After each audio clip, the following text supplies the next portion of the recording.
ভাই ধন্যবাদ। আজকে টান টান উত্তেজনা একটি পরিবেশ তৈরি করবে আজকের খেলোয়াড় বৃন্দ, সেই আশা নিয়ে আমরা মাঠে খেলা উপভোগ করব।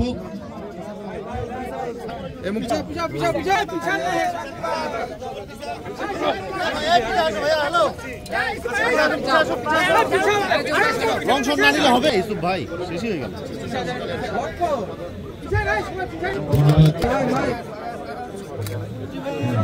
হাতে সময় খুবই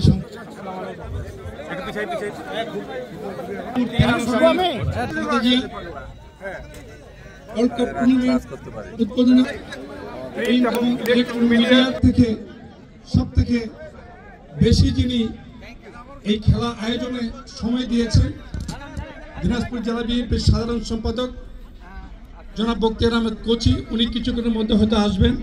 আপনারা সকলেই বাংলাদেশ জাতীয়তাবাদী দলের পক্ষ থেকে আপনাদেরকে প্রাণ ঢালা শুভেচ্ছা এবং অভিনন্দন জানাচ্ছি।